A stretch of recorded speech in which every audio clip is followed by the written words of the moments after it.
So a few days ago, I posted a thank you of support for Mike Tomlin, who stepped down as head coach of the Pittsburgh Steelers.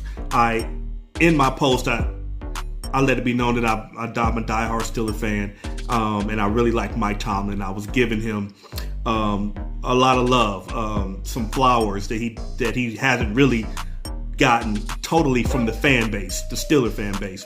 But I want to double back now and really try to explain to people, because I don't know if Tomlin's ever going to coach again. Who knows if he goes into the TV booth or goes back to head coaching after the 2026 season, which he said he's going to sit out.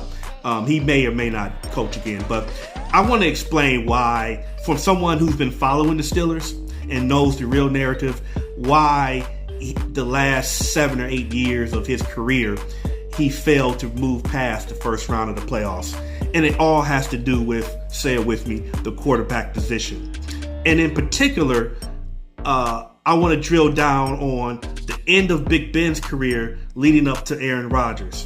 See, Big Ben was towards the back half of his career, but still playing well when in 2019, the second game of the season, he tore a tendon in his elbow. He was out the rest of the year. He came back in 2020 after rehabbing.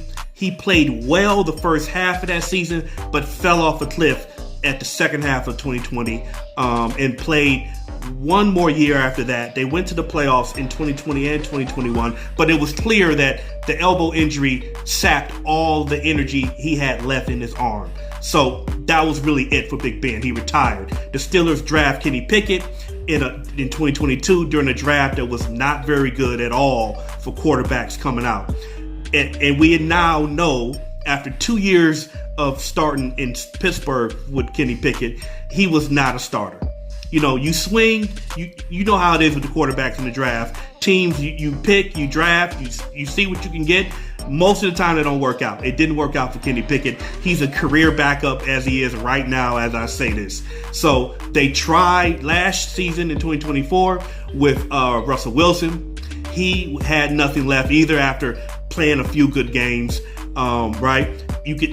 Currently, he might even retire at this point.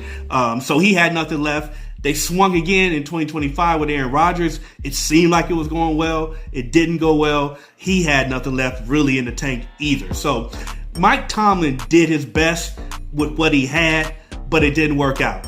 And we know, again, if you don't have a quarterback, you can't have consistency in winning and trying to win championships. And Tomlin tried it, but he didn't have it. Peace.